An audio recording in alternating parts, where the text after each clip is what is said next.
Olá, pessoal do Justificando, eu sou a Márcia Semer. A gente está aqui no programa Advocacia Pública com o Flávio Batista, procurador federal e professor de Direito do Trabalho e Seguridade Social da Faculdade de Direito da USP. Nossa conversa hoje é sobre assédio moral e as perspectivas do direito do trabalho na eventualidade de um impeachment.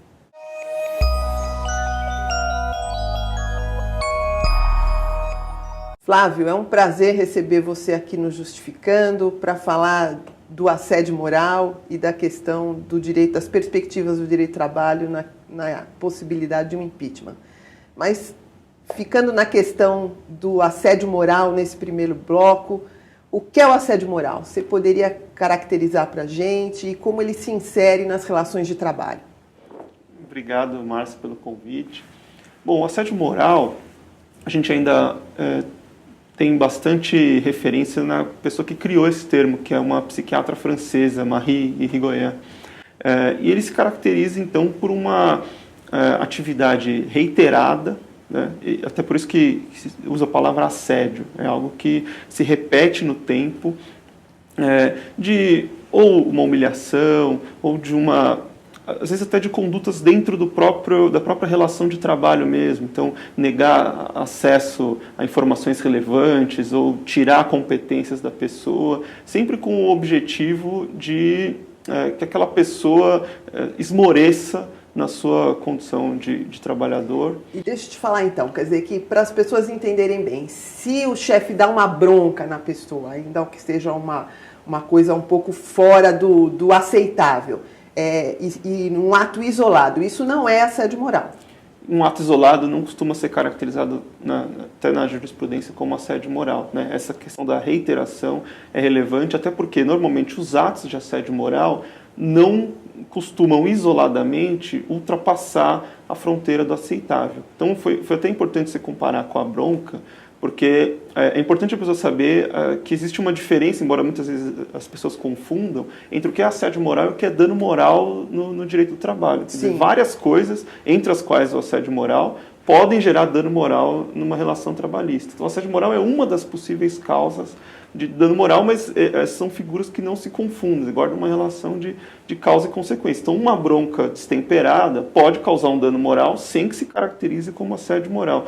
Então, a importância até do conceito de assédio moral é essa, né? É identificar situações na relação de trabalho que possam provocar um abalo psíquico, possam provocar um dano, sem que cada uma das condutas isoladamente seja destemperada ou fora dos padrões. O assédio tem esse caráter da sutileza, né? Isso, da humilhação diária, insidioso, não é? né? Uma coisa mais complicada, né?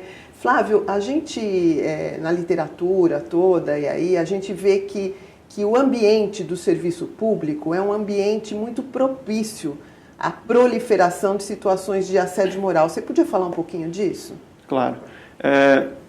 Essa questão do serviço público ela é curiosa mesmo, porque na iniciativa privada, que é onde surge as investigações sobre assédio moral, né, a percepção desse fenômeno, na contemporaneidade ele vem perdendo espaço, até por conta de as políticas que eles chamam de governança corporativa, ou às vezes usam o termo de compliance, né? Então muitas empresas grandes acabam tendo mecanismos internos eficientes de coibir isso e até mesmo a própria dispensa quando aquele empregado não é desejado e tal. O serviço público tem essa peculiaridade de, primeiro, o servidor é estável, né? E em muitos casos ou ele é inamovível, né, que acaba acontecendo no judiciário, no Ministério Público, ou ele precisa de uma justificativa de interesse de administração para deslocar uma pessoa do setor, ou remover, ou algo nesse sentido. Então, ele acaba sendo um ambiente que o assédio moral é muito persistente, primeiro por isso, porque é uma forma de conseguir, quando alguém é tido pelo grupo ali como indesejado, sem um motivo justo, conseguir que aquela pessoa tome a iniciativa de pedir uma transferência de posto ou mesmo de ser exonerado do serviço público, né? E com um segundo aspecto que eu acho que a gente não pode ignorar também, que diz respeito à competência judicial mesmo, porque na iniciativa privada o tema da assédio moral é discutido na Justiça do Trabalho, e a Justiça do Trabalho tem uma sensibilidade diferente para lidar com questões de trabalhador.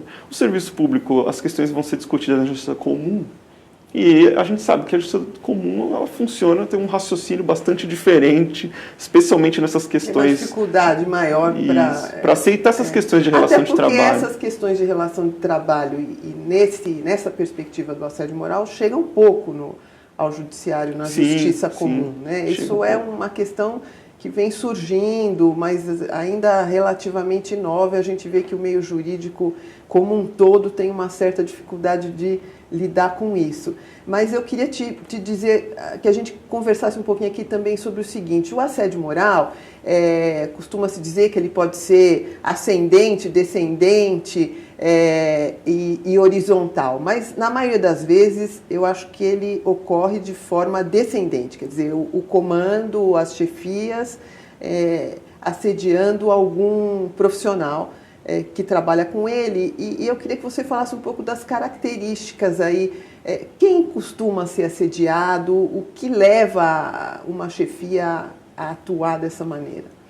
Sim, a literatura fala mesmo em 3 tipos de assédio, né? Que seria o assédio horizontal, que se dá entre os colegas, o assédio vertical ascendente, então de subordinados para chefia. O assédio horizontal é quase um bullying, né? Então, eu até acho que dar ênfase para isso é uma coisa ruim, porque transforma o assédio moral quase que numa crueldade individual, e eu acho que a perspectiva não é essa. Eu acho que justamente é importante a gente enfatizar a perspectiva do assédio vertical descendente, porque o assédio moral ele se caracteriza hoje, em muitos casos, como uma técnica de gestão. 99% ele tem essa conotação, né? De cima para baixo. Claro, é um meio que se encontrou na gestão, não só empresarial, mas também na gestão pública, né? Isso, desde a década de 90, que a gente vem importando para o serviço público várias lógicas, muitas vezes perversas de gestão empresarial,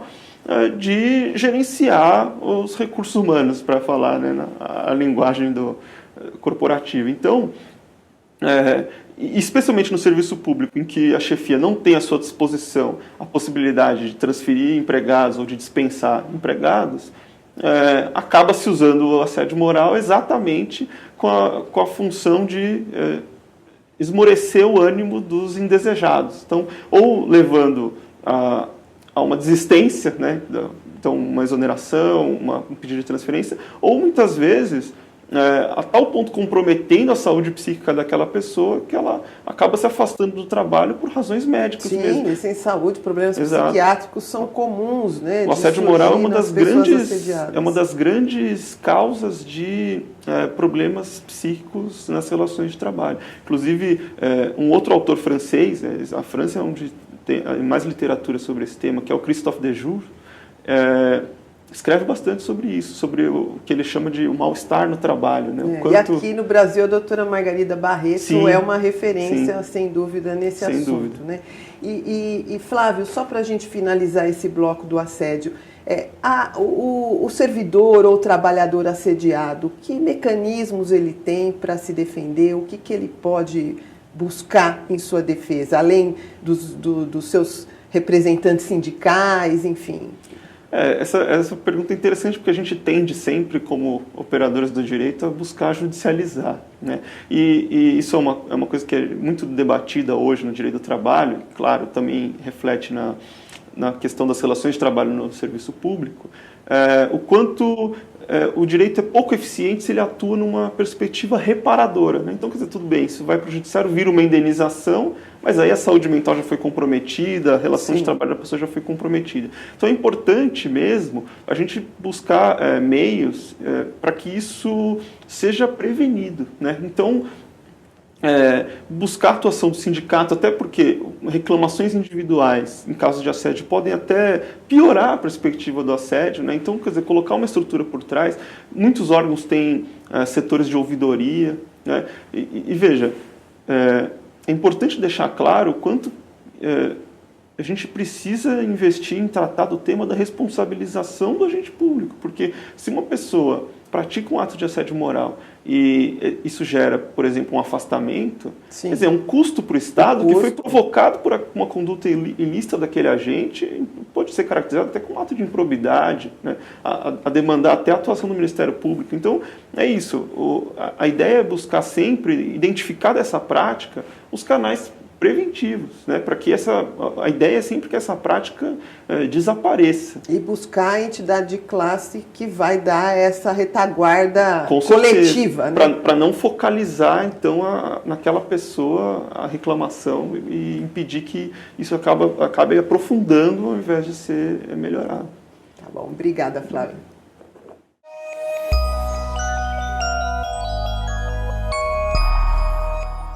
Bom, voltando agora para o segundo bloco, nós vamos discutir as perspectivas do direito do trabalho na eventualidade de concretização do impeachment. Flávio, nós estamos aí vivendo um processo de impeachment da Presidente da República e que já foi aí chancelado na Câmara dos Deputados. E eu queria escutar um pouquinho de você quais são as perspectivas com relação aos direitos do trabalho, já que muito se discute que há uma tendência à precarização das relações de trabalho e das garantias dos trabalhadores diante da eventualidade desse impeachment. Então, Márcia, esse é um tema delicado porque a gente está num cenário que é extremamente complexo, né? Desde 2014, que já se falava que nós tínhamos eleito o Congresso mais conservador desde 1964. Isso era algo que era corrente Sim. nas análises políticas. Então, nós já temíamos um pouco pelo que poderia acontecer com os direitos sociais já desde então. E esse temor ele foi um pouco agravado, né, pelo fato de que muitas das agendas dos setores mais conservadores da sociedade tinham sido assumidas. Que são os setores que estão patrocinando o impeachment. E tinham sido assumidas nessa perspectiva do ajuste fiscal Sim, a própria Fiesp, com a questão do pagar o passe. Sim, né? pelo segundo governo. Então, o que acabou acontecendo foi o seguinte, eu tenho a avaliação de que de que o impeachment acabou também sendo facilitado, vamos dizer assim, por um distanciamento que aconteceu nesse último ano e meio entre o governo do PT e os movimentos sociais que não gostaram muito da forma como isso foi conduzido. Mas, de todo modo, aquela coisa da escolha do carrasco, eu acho que se aplica aí, né? Então, quer dizer, eu não tenho dúvidas, isso independente de coloração partidária, ou de Sim. governo, oposição, eu não tenho dúvidas de que o ajuste fiscal conduzido por um governo do Partido dos Trabalhadores tenderia a ser um ajuste fiscal menos oneroso para a classe trabalhadora. Então, bom, mexeram com os direitos previdenciários, mexeram com o seguro-desemprego, como já efetivamente tinha acontecido, mas a gente pode observar, por exemplo, como até agora a bancada do PT na Câmara manteve o seu compromisso contra o projeto da terceirização, por exemplo. Sim. E a gente já vê... até agora não teve reforma da CLT. Pois é, a gente já vê rumores crescendo, por exemplo, de que a terceirização vai ser pautada, de que é preciso eliminar o custo Brasil, aquela tal ponte para o futuro, que é uma coisa tenebrosa. Nós tivemos no governo anterior da presidente Dilma alguns avanços aí em questões trabalhistas, como o reconhecimento do direito das empregadas domésticas, a percepção do Fundo de Garantia por Tempo de Serviço, enfim. Você acha que isso foi um fator impulsionador dessa dificuldade do governo com a questão aí com relação aos direitos do trabalhador, enfim, e a ala conservadora que está no Congresso? A questão do emprego doméstico ela foi muito emblemática, né? Porque é comum até escutar isso, que na verdade a classe média alta passou a ter dificuldades em manter seus trabalhadores domésticos. E claro, a classe média ela tem essa coisa de assumir sempre a posição mais social, mais retrógrada, né? No final das contas, ela que acaba dando sustentação em público mesmo, para esses setores Ela é mais visível, conservadores. né? Ele é visível. É um setor bastante A- visível da sociedade. A plutocracia financeira não aparece defendendo nada, eles estão lá ganhando dinheiro deles enquanto os debates sociais estão acontecendo. Então, é claro, como eu disse no início, o cenário é complexo, né? Então seria até leviano da minha parte eu dizer... Vai acontecer. Vai acontecer ou não. Mas ou desprezar avanços sociais que aconteceram ao longo não só do primeiro governo da Dilma, do emprego doméstico, mas até dos governos anteriores. Né? O ponto a Fiesp tem medo de pagar o pato, mas quem vem pagando o pato historicamente sempre é a classe trabalhadora. Né? Não, e os próprios projetos agora de ajuste encaminhados pela presidente Dilma, jogam, por exemplo, uma parte significativa do funcionalismo público, uma parte do pato, né? Porque faz uma série de reparos, ajustes, não foi aprovado ainda, mas o projeto foi para lá.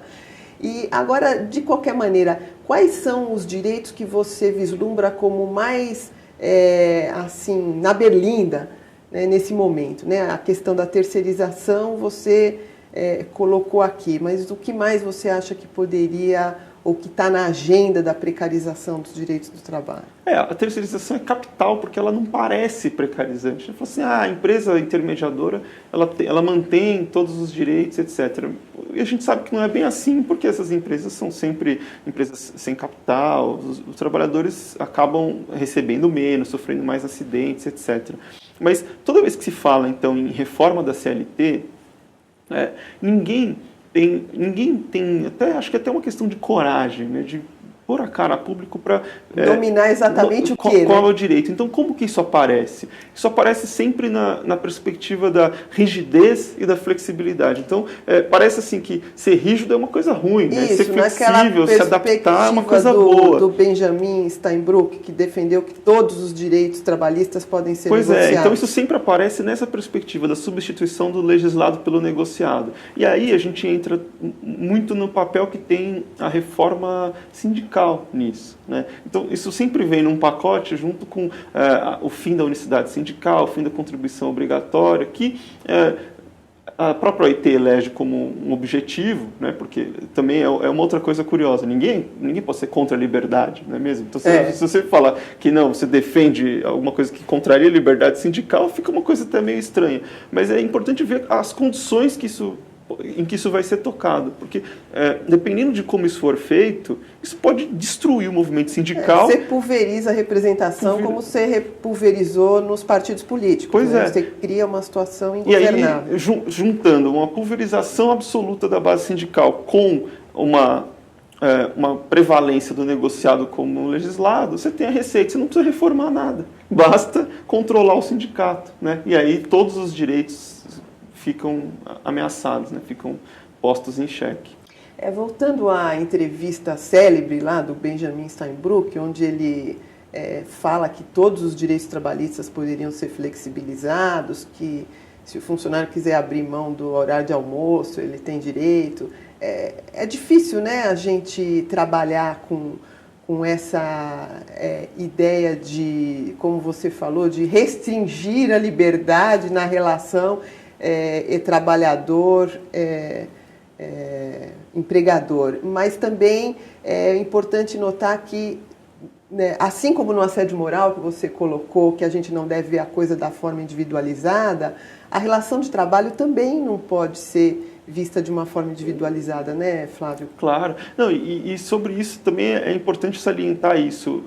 A gente precisa conscientizar, eu acho, alguns setores do próprio movimento sindical, né? Então, por exemplo, quando a gente vê alguns setores apoiando iniciativas como o Plano de Proteção ao Emprego, o Acordo Coletivo Especial, que nascem de entidades sindicais, é terrível, porque você enxerga uma entidade sindical que é organizada, que é poderosa, que tem conquistas históricas e que, portanto, pode sustentar esse tipo de iniciativa sem risco aos seus direitos, rifando os direitos das pessoas pouco organizadas, de categorias mais precárias. Então, imagine um trabalhador terceirizado diante da perspectiva do seu sindicato negociar um acordo coletivo especial. Para uma empresa só, e Pois os outros todos da mesma categoria ficam sem. Isso seria um desastre. Agora, aí entra a questão da classe trabalhadora se ver como conjunto e não como uma série de categorias separadas, né? Uma categoria forte não pode e também da ser cultura, né? irresponsável. Do salve-se quem puder, né, Pois é. Flávio? Eu acho que a gente está precisando de uma cultura mais solidária no Brasil. Com certeza, né? absoluta. Flávio, nós estamos encerrando o nosso tempo. Eu quero agradecer demais de novo a tua presença aqui. Eu que agradeço o convite. Agradecer todos que nos assistiram aqui no Justificando, convidá-los para nos seguirem no Twitter, no Facebook e para assinar o nosso canal no YouTube.